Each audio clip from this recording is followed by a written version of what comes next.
Hello and welcome to Ladies and Gentlemen. The first thing people often try to do when they feel broken is hide it.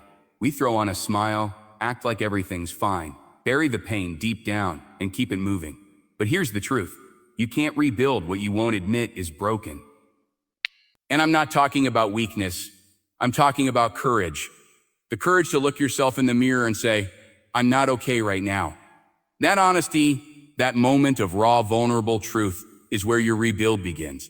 See, we live in a world that worships the highlight reel.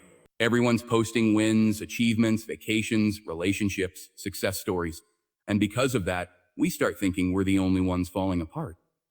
But every single person you admire, every success story you've ever heard, has a backstory filled with cracks, doubts, rock bottoms, and moments when they questioned if they could keep going.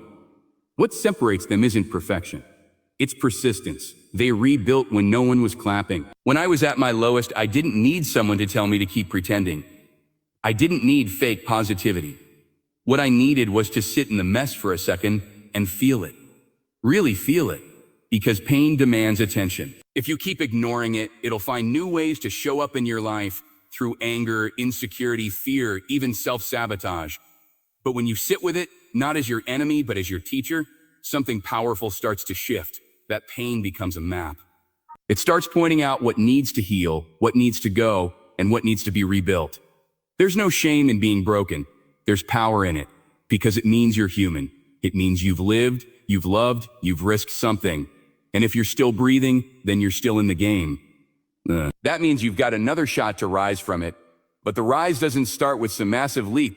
It starts with one decision: to stop pretending you're fine when you're not. Let me tell you this. Rock bottom has a basement, and some of you know what I mean.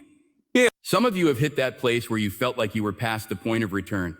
But the truth is, when you're down there, stripped of the noise, stripped of the approval, the expectations, the distractions, you finally get to face yourself. The real you, not the one you show the world. And that is where the rebuild begins, not in the spotlight, not on stage, not when the world is watching. It begins in silence, in solitude. In those gritty, raw, unfiltered moments when you say, this isn't who I want to be anymore. You see, the cracks in your life aren't just scars. They're openings. They let the light in. They let wisdom in. But you've got to stop running from them. Stop covering them up. You've got to be brave enough to acknowledge them.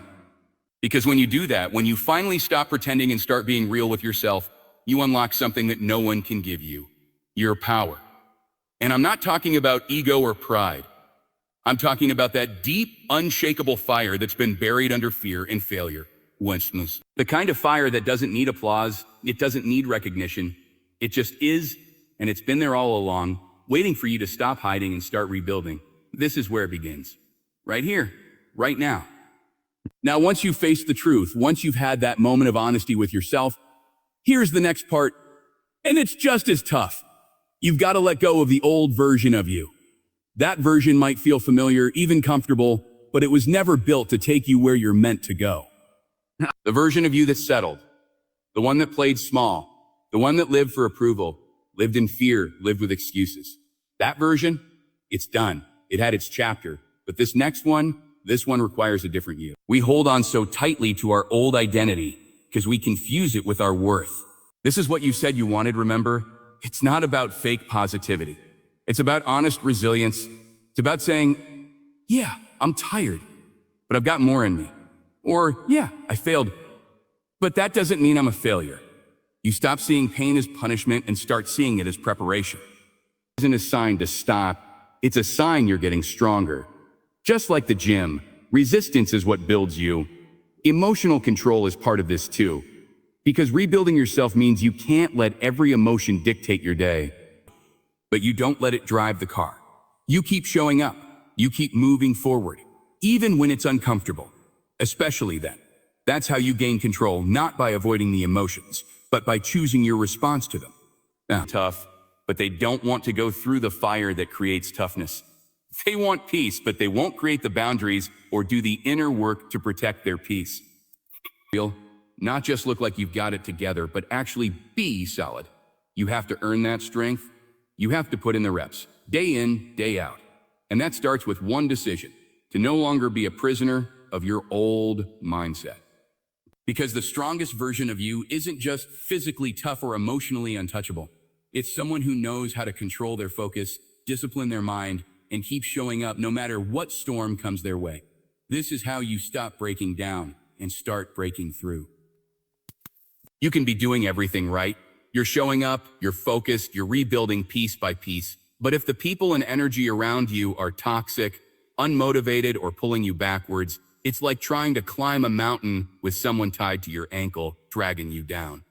And this is one of the most overlooked parts of rebuilding yourself, your environment.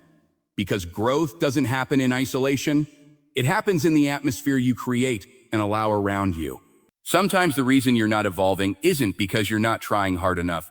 It's because you're surrounded by energy that doesn't want to see you change. It's the friend who laughs at your goals, the relative who always reminds you of who you used to be, the crowd that only knows how to bond over negativity, complaining, or gossip. You've got to be real with yourself. Are the people around you watering your vision or draining your spirit? And I get it, it's hard. Some of those relationships have years behind them. Some of those circles have history, memories, loyalty. But let me tell you something, loyalty to your past should never come at the cost of your future. You can love people and still outgrow them. You can respect them and still create distance. Because protecting your peace, your focus, your purpose, that's not selfish. That's necessary. You're not rebuilding just to stay the same. You're rebuilding to rise. And rising requires you to be intentional about what and who you allow into your space. You've got to ask yourself, does this environment support the person I'm becoming? Or is it trying to pull me back into the person I've already decided to leave behind? No, this goes beyond people too. It's the content you consume. The music, the shows, the news, the conversations. You're feeding your mind every single day, whether you're aware of it or not. And if what you're feeding it is filled with fear, distraction, negativity, or comparison, you better believe that's what's shaping your energy. That's what's shaping your thoughts. And like I said before, your thoughts shape your life. So create a space where growth is normal, where ambition isn't mocked, where healing is encouraged, where dreams are spoken out loud without shame. Get around people who challenge you to level up, not stay stuck. People who inspire you to be better, not just because of what they say, but because of how they live. That energy is contagious, just like doubt is contagious, just like fear is contagious. Choose your energy source wisely. And no, you won't always have access to the perfect support system. Sometimes in the early stages, it might be just you, and that's okay. You can still create a powerful environment by setting boundaries, shifting your habits, and being mindful of what you let in. Fill your space with learning, with purpose, with things that remind you of your vision. Turn your room, your phone, your calendar into a reflection of the life you're building, not the life you're trying to escape. The truth is, if you're serious about rebuilding, you can't just work on yourself. You have to protect the atmosphere around you. Because even the strongest seed can't grow in poisoned soil. The energy you allow around you will either fuel your transformation or sabotage it before it even begins. Your environment is not just a backdrop to your story. It's part of your strategy. There's a moment in every rebuild where the question shifts from a "can I do this?" to a "will I keep doing this?" That's the crossroads that separates the dreamers from the doers. Because consistency, that daily grind, that relentless follow through, it's not exciting, it's not flashy, and it won't always feel rewarding. But it's what transforms your life. Discipline is what turns your potential into progress. And without it, all that vision, all that healing, all that talk about becoming your best self, it just stays a conversation. There's no shortcut. There's no hack. You don't get to build a strong life without strong habits. And strong habits don't come from emotion. They come from commitment. They come from waking up every day and doing the work, whether you feel like it or not. That's the difference maker. Most people wait for motivation to show up like it's some magical lightning bolt. But let me tell you, motivation is unreliable. It's here one minute, gone the next. Discipline is what shows up when motivation disappears. Discipline doesn't care if it's raining, if you're tired, if you had a bad day. It shows up because the goal still matters. And you know what? That discipline you build day by day, rep by rep, it becomes part of who you are. It rewires your identity. You stop needing external validation because you've built internal integrity. You start trusting yourself because now your word means something. When you say you're going to do something, you follow through. And when that happens, that self-doubt, it starts fading. That imposter syndrome, it gets quieter because you've got receipts now. You've got evidence. You've shown up too many times to believe the lie that you're not built for this. There's power in momentum. One win leads to the next. One disciplined decision stacks on top of another. And yeah, some days you'll slip. That's part of it. But discipline isn't about perfection. It's about returning. It's about course correcting quickly, falling off and getting back on without shame, without delay. Because you've decided this is who you are now. Not someone trying, someone becoming. And here's the thing, you don't always see the results right away. That's where most people quit. They do the work for a week, a month, maybe even longer. And when the results don't show up on their timeline, they start questioning everything. But that's not how transformation works. Growth is invisible at first.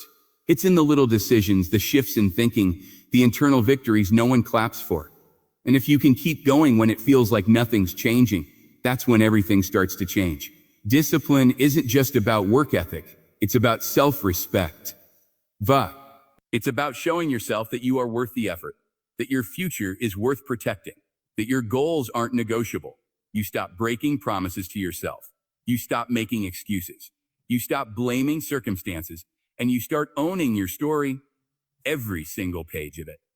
This is the part that's not glamorous. This is the part that won't get you applause, but this is the part that builds champions, quietly, consistently, relentlessly, one brick at a time, because the real rebuild isn't loud, it's disciplined. So now you know, rebuilding yourself isn't some grand gesture or overnight miracle. It's facing your truth, letting go of who you were, building with vision, strengthening your mind, protecting your environment, and showing up with discipline even when no one's watching. It's raw, it's real, and it's personal. Nobody can do it for you. Nobody can hand you the life you're meant to live. That's yours to claim, yours to create. Brick by brick, choice by choice. You don't need to have all the answers today. You just need to make the decision to no longer stay where you are, to no longer carry the weight of your past like it's still who you are. You're not broken, you're rebuilding. And everything you need is already inside you. Not in the applause, not in the approval, in you. The journey starts with a choice, a decision to rise, to commit, and to keep going when it's hard. So start today. Not next week, not next month. Today. Because your future self is already waiting, and they're built from what you decide right now. It's your story. It's your rebuild. So go make it unshakable.